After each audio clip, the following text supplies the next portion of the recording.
कह दिया था कि भाई शंकर तो नहीं आएगा क्योंकि पत्र मैंने नहीं दिया, परंतु पुत्री आ सकती है और सती का कोई सम्मान नहीं करेगा।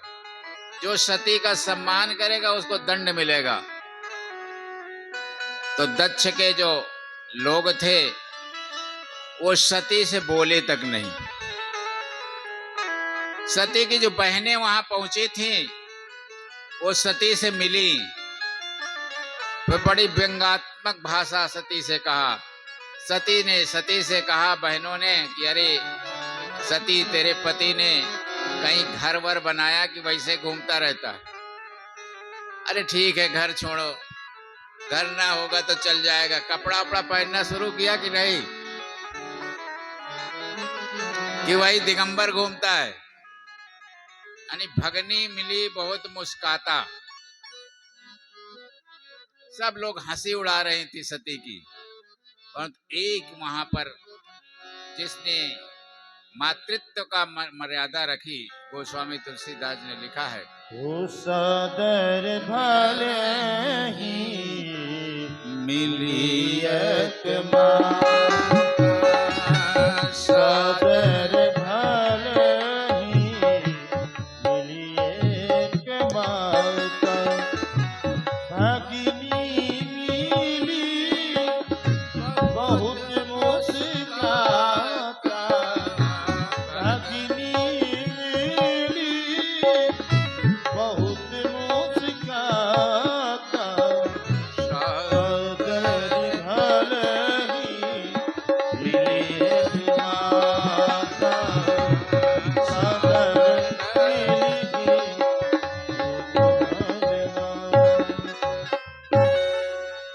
माता का हृदय बहुत कोमल होती है। माता कभी नाराज नहीं होती, माता कभी नाराज न होती। माँ मेरी अति भोली है, धूप दीप नैवेद्य आरती, माँ चंदन मारोली है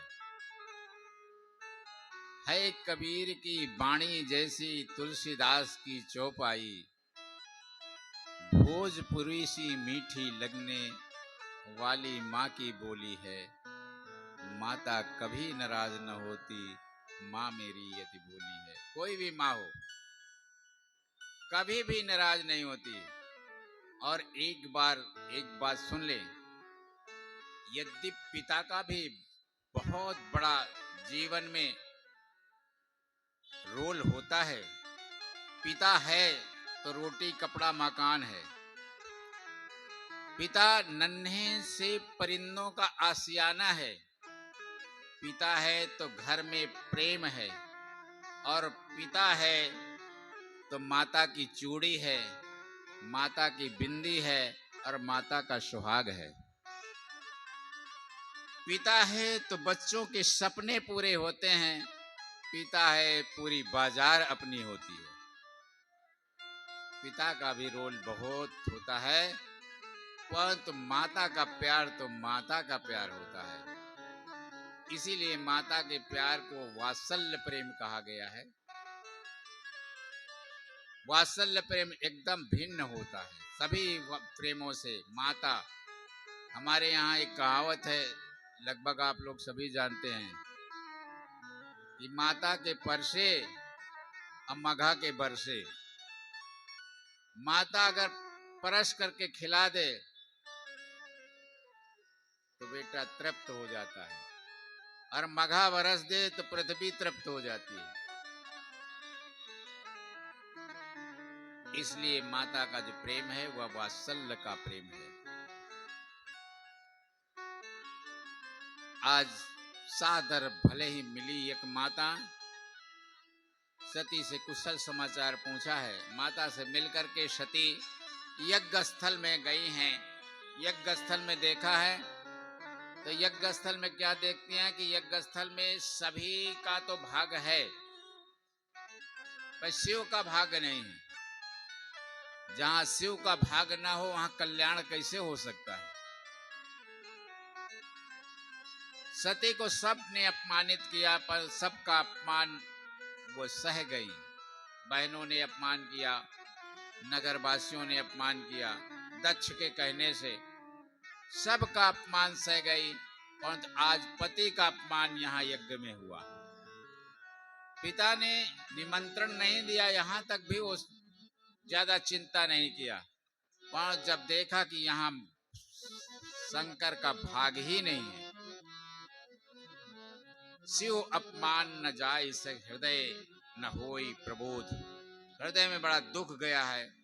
सभी सभासदों को ललकारते हुए सती ने कहा है, सुनहु सभासद सकल मुनिंदा सुनहु सभासद सकल मुनिंदा कहीं सुनी जिन शंकर निंदा सुनहु सभासद सकल मुनिंदा सोपन तुरत लहब सब काहू भली भांति पछताव पिता हो सुनाओ सभा सद सकल सुनहु सुनहु सभासद सकल मुनिंदा, कही सुनी जिन शंकर निंदा। जिसने कहा भी है, जिसने सुना भी है, सब को उस अपराध का फल मिलेगा। और उसी समय सती ने योगाग्नि प्रकट किया है और वही यज्ञस्थली में ही अपने को भस्म किया है। जिस समय सती अग्नि में प्रवेश हुई है, उस समय भगवान से वरदान मांगा है। सती सती सती मरत हरि सन मरु बरुमाना जन्म जन्म पद अनुराग यही कारण हिम गिरि ग्रह जाई यही कारण हिम गिरि ग्रह जाई जन्मी पार्वती तनु पाई जन्मी पार्वती तनु पाई सती मरत हरि सन बरुमाना सती भगवान वरदान मांगा, हरिशन वर मांगा, जन्म जन्म शिव पद अनुरागा। मैं जहां पर भी जन्म लूं वहां मेरे पति के रूप में मुझे भगवान शंकर ही प्राप्त हो, उनके ही चरण कमलों में मेरा प्रेम हो। और अपना तन त्याग करके हिमांचल के यहाँ पुत्री बन करके पैदा हुई है। हिमांचल के यहाँ पुत्री के रूप में जब उत्पन्न हुई तो नारद जी पहुंच गए, क्योंकि नारद जी तो सब जगह पहुंच जाते थे। कहीं भी कोई कार्य हुआ, नारद जी की उपस्थिति। हमारे यहाँ कई बार ये कहावत भी चलती, आ गए नारद जी। नारद जी को लोग बाग व्यंग्यात्मक शब्दों से भी पुकारते हैं, नारद जी आ गए। जैसे कोई आया ना, नारद जी का काम क्या था, यहाँ की बात वहां कह देना, वहां की बात वहां कह देना, वहां की बात वहां कह देना, यही काम था। राक्षसों की बात देवताओं से बता देंगे, देवताओं की बात राक्षसों से जाकर के बता देंगे कि तो चेतन रहो, ऐसा होने वाला है।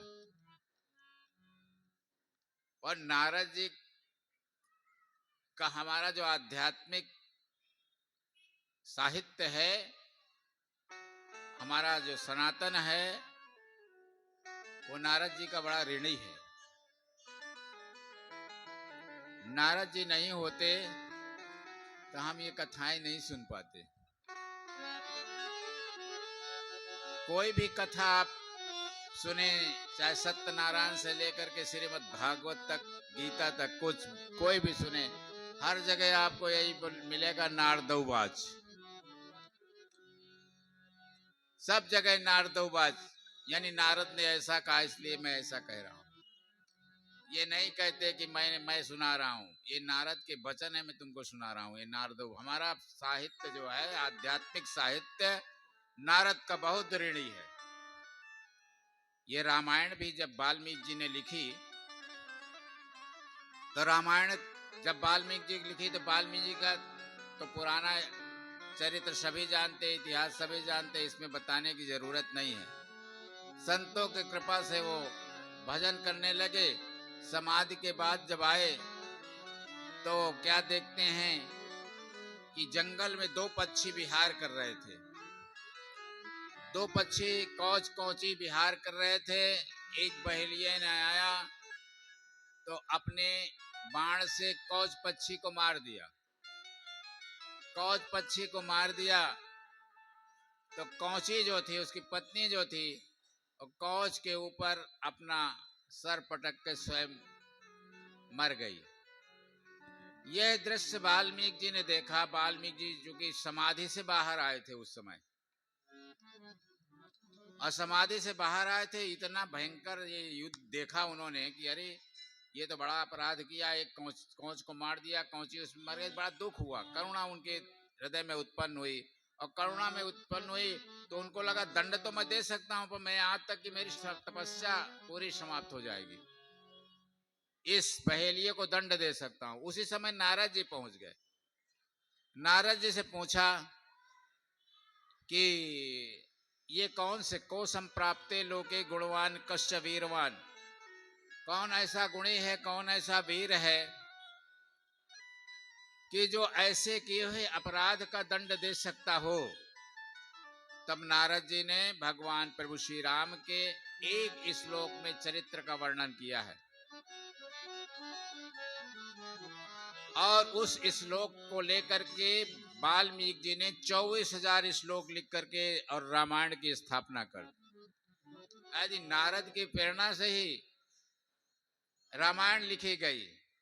नारद ने व्यास जी को कहा कि व्यास जी, आप भागवत जैसे पुराण को लिखे हैं, आप जरा भगवान कृष्ण के लीला श्रीमद् भगवत को लिखिए।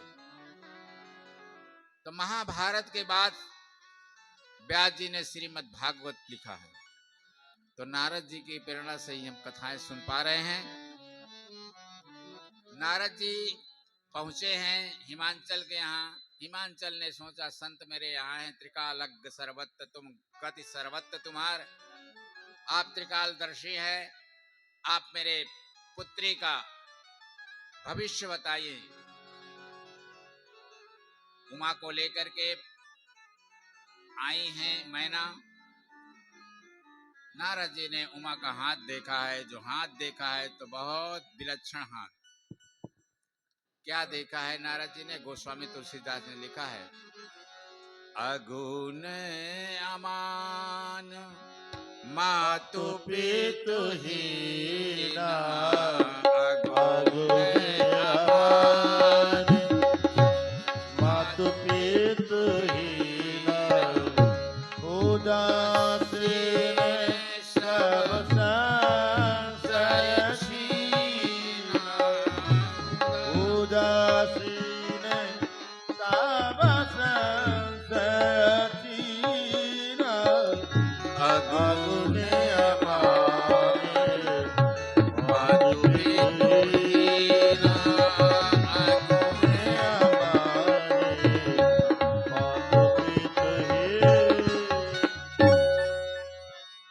नारद जी ने कहा अगुण होगा, जो गुण रहित, एक अनीह अरूप अनामा, न रूप होगा ना इच्छा होगी, ना नाम होगा। अगुण तो उसी को कहेंगे जिनके गुण ना हो, निर्गुण हो। अगुण उसे कहते हैं जो निर्गुण है। अनामा अगुण, अमान मान रहित होगा। मात पिते होना, माता पिता जय नहीं हो, तो वही तो ब्रह्म होगा जिसके माता पिता नहीं होगा। जय श्रेष्ठ उपाय त्रिविध बनाई, संग सहाय न दूजा। ब्रह्म ही एक ऐसा है कि जिसके साथ जो माता पिता के बिना जिसका जन्म होता है। तो नारद जी तो कहे तो जरूर, पर नारद जी समझ नहीं पाए। और जोगी जटिल अकाम मन नगन अमंगल वेश, अस्वामी यही कहाँ मिला परि हस्त असरेख। इसकी जो रेखाएं बताते हैं, जोगी होगा, जटिल होगा, अकाम होगा, ऐसा विभत्स चित्रण नारद जी ने वर का किया है कि मैना का हृदय कांप गया। अरे इतना विभत्स मेरा दामाद होगा, मैं तो कभी शादी नहीं करूंगी। कुंवर कुंवर अब बेटी कुंवारी रह जाए। मैना ने कहा हिमांचल से कि अगर ठीक ठाक वर मिले तभी शादी करिएगा, इस तरह शादी में अपनी पुत्री की नहीं करूंगी। हिमांचल ने नारद जी से कहा संत प्रभु आप कोई रास्ता बता सकते हैं? कहा। नारद जी ने कहा बिल्कुल रास्ता बता दूंगा। बोले क्या रास्ता है? बोले जो तप करे कुमार तुम्हारी, भाभ्यू मेट सके त्रिपुरारी। एक तपस्या में ही ऐसी ऐसी ताकत है, और वो भी तपस्या किसकी? शंकर की तपस्या, इधर उधर की तपस्या नहीं। एक बार ब्रह्मा जी भवानी के पास गए। भवानी आदि शक्ति जहीं जग उपजाया,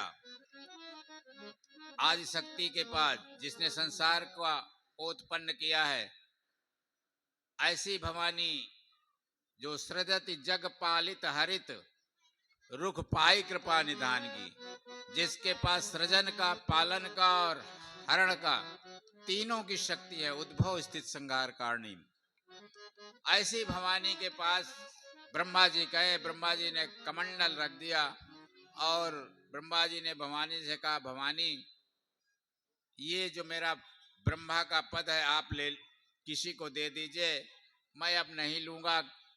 बोले क्यों? बोले भीख मांग करके खा लूंगा, पर ये पद नहीं ले लूंगा। भवानी ने कहा कि अरे बताओ तो भाई क्यों नहीं ये पद लोगे? वो तो जगत माता है, सबकी माता है।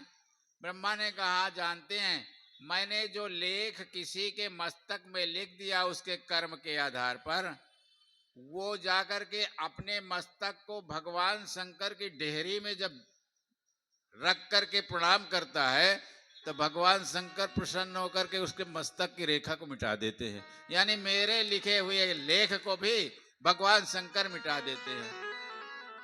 और भगवान शंकर करते क्या हैं? भिक्षा लेकर के तो खाते हैं। भगवान शंकर घूमते रहते भिक्षा ले। जो भीख मांग करके इतना बड़ा काम कर सकता हो कि मेरे लेख को मिटा दे, तो मैं तो भीख मांग के खा लूंगा, उसी में प्रसन्न रहूं। भवानी बहुत मुस्कुराई, बड़ी हंसी है। बोले ब्रह्मा तुम भी मजाक कर लेते हो, शंकर तो भोले हैं, तुम जाकर के अपना काम करो। ब्रह्मा वहां से लौट गए। यहाँ नारद जी कहते हैं अपनी बेटी को तपस्या के लिए भेजो, जो तप करे कुमार तुम्हारी, भाभी मेट सके त्रिपुरारी। तपस्या के लिए अब कोई माता पिता पुत्र से कहेगा कि तू जाकर के तपस्या कर, परंतु गुरु ने कहा है, संत ने कहा है, गुरु वाक्य टाले नहीं जाते।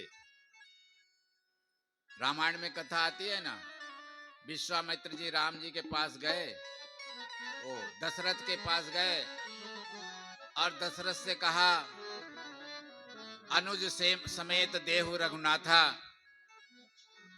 आप मुझे अनुज के साथ छोटे भाई लक्ष्मण के साथ राम को दीजिए। तो दशरथ ने कहा देह प्राण ते प्रिय कछ नाही, राम देत नहीं बने गुसाई।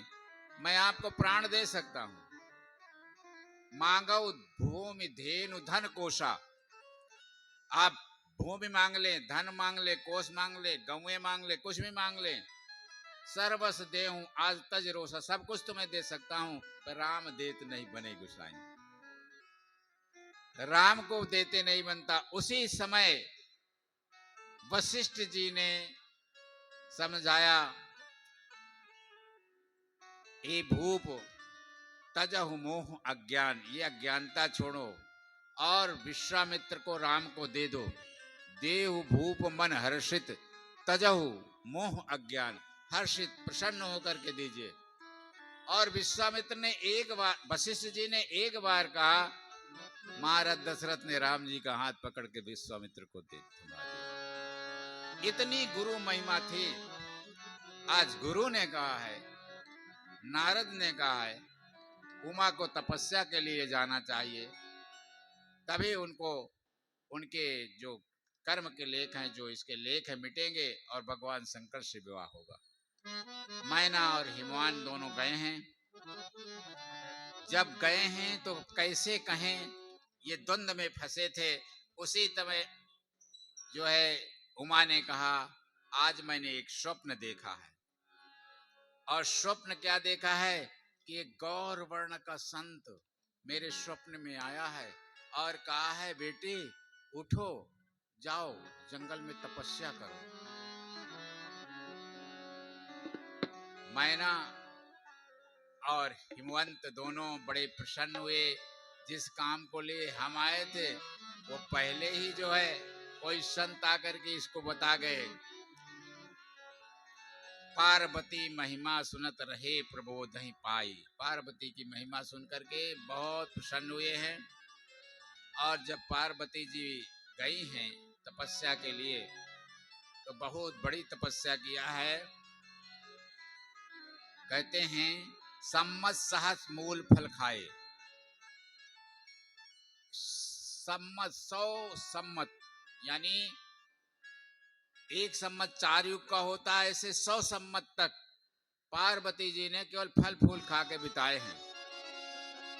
और साग खाए 7 बरस गवाए। और फल फूल के बाद जो साग था वो सैकड़ों वर्ष तक खाती रही। इसके बाद सैकड़ों वर्ष तक जल केवल ग्रहण करके तपस्या करती रही। फिर जाकर के वायु ग्रहण करके तपस्या करती रही। इतनी बड़ी तपस्या जब हो गई तब सप्त ऋषि पहुंचे हैं।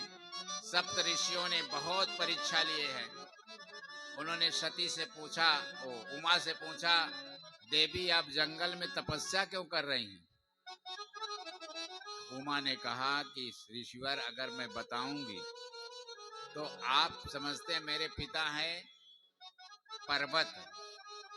अब पर्वत का गुण होता है जड़। तो आप जब मैं अपनी बात बताऊंगी, मेरी प्रतिज्ञा सुनेंगे तो आप यही सुनेंगे कि तू जड़ की पुत्री है, इसलिए तेरी बुद्धि भी जड़ है।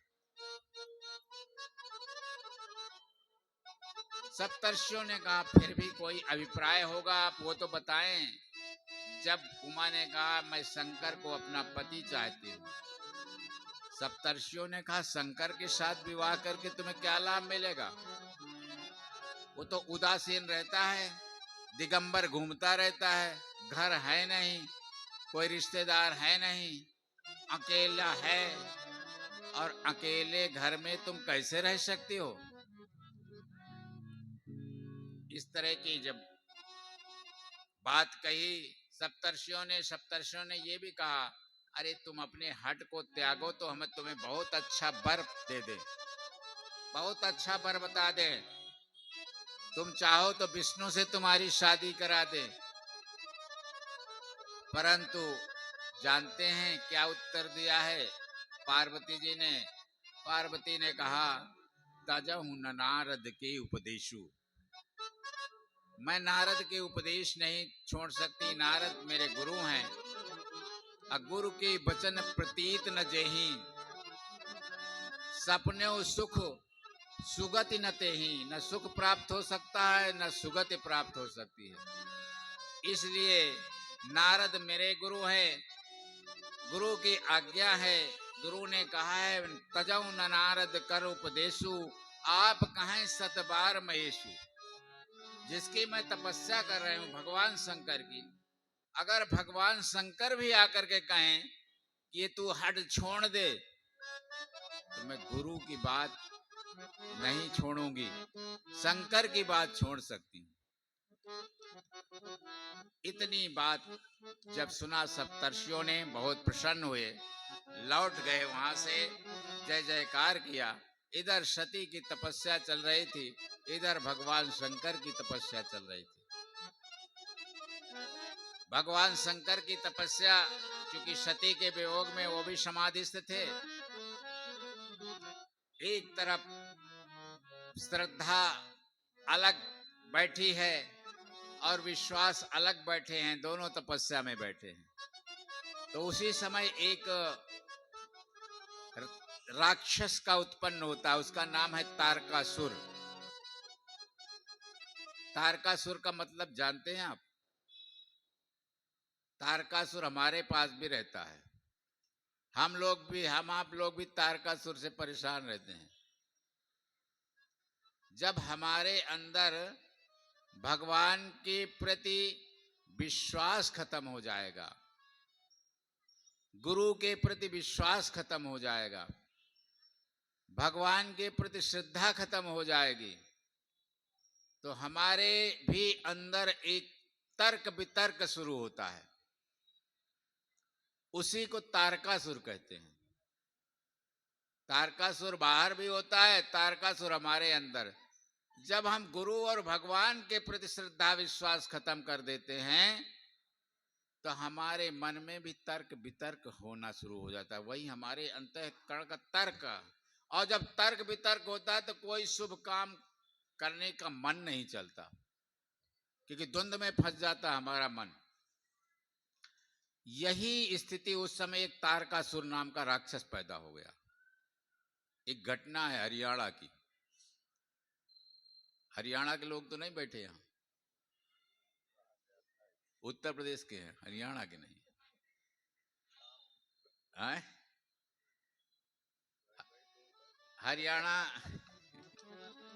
हरियाणा में एक जाति है, उस जाट जानते हैं ना? जाटों का बहुत बड़ा वहां पर समुदाय है। और उनका एक बेटा जो है विदेश पढ़ने चला गया। परिवार बड़ा खुश हो गया, बेटा विदेश पढ़ने गया है। और वहां से तर्क शास्त्र पढ़ करके आ गया। कौन शास्त्र पढ़ा? तर्क शास्त्र में पीएचडी करके आया। पीएचडी करके आया तो माँ बहुत प्रसन्न, मेरा बेटा इतना पढ़ा लिखा विदेश से तर्कशास्त्र पढ़ करके आया है। सुबह सुबह हुआ, बाल भोग में एक थाली में 2 सेव रखा और बेटे के पास पहुंच गई। बेटे से कहा, बेटा ये 2 सेव है, एक तू खा ले, एक पिता को दे दे। बेटा तो तर्कशास्त्र पढ़ के आता है। बेटा ने कहा, माँ 2 कहाँ, 3 है, 1 और 2 3 होते हैं, 1 मैं 2 पिताजी, 3 हो गए। ये तर्कशास्त्र पढ़ करके आया। माँ कहा, नहीं बेटा सेव है 2 ही है, एक तू ले ले। माँ बेटे में बातचीत हो रही थी। पिता बाहर बैठे चौपार में हुक्का पी रहा था। उनका हुक्का इतना बड़ा होता है, उसकी नाल बड़ी भारी होती है, 4 लोग बैठ करके पीते हैं। अद्भुत हुक्का होता है। हमारा तो कथा होती रहती, हम जानते हैं उनकी चौपारों के हुक्के जब देखते हैं तो लगता है कि ये। पिता ने कहा, भाई बाप माँ बेटे में क्या युद्ध हो रहा है, क्या लड़ाई हो रही है भीतर? माँ ने कहा, मैं इस बेटे को समझा रही हूं कि ये 2 सेव है, एक तू ले ले, एक पिताजी को दे दे। अरे कहता, नहीं 1 और 2 3 होते हैं, 3 है सेव, 3 है। पिता ने कहा, मुझे भी तो दिखा जरा। लेकर के पहुंच गई माँ 2 ठे सेव।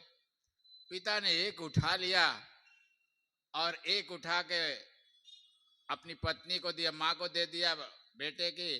बोले, एक मैं खा लेता हूं, एक तू खा ले, तीसरा कह दे वो खा ले। वो तर्क शास्त्र पढ़ करके आया था ना, तो बेटा बाप बोला, एक मैं खा लेता हूं, एक तू खा ले, और एक कह दे वो जो बचा है तीसरा वो खा ले।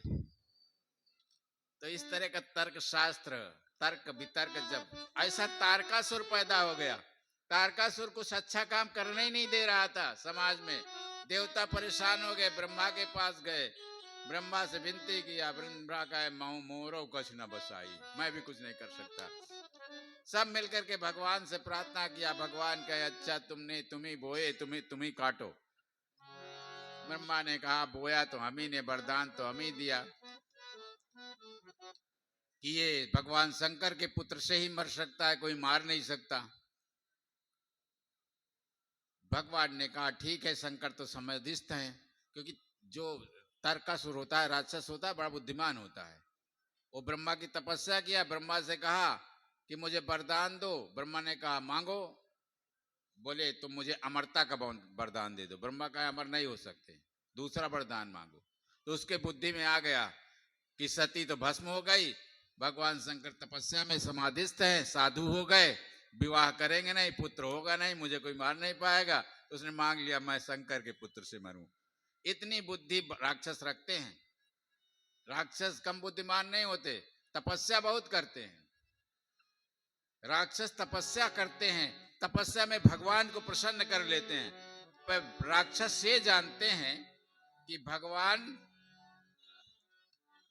सामर्थ्यवान तो है पर बुद्धिमान नहीं है।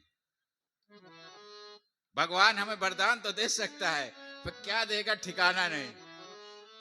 तो राक्षस तपस्या करते हैं, वरदान भी अपनी बुद्धि से मांगते हैं, भगवान की बुद्धि से उनका विश्वास नहीं है। यही है हमारे अंतःकरण का तर्क शास्त्र। वो किसी पर विश्वास नहीं करते, भगवान पर भी विश्वास नहीं करते, संत पर भी विश्वास नहीं करते, गुरु पर भी विश्वास नहीं करते। ये तर्क वितर्क जब होता है तो अच्छा शुभ काम हो ही नहीं सकता। भगवान ने कहा ठीक है, चलो बोया है, चलो मैं तुम्हारी सहायता करता हूँ।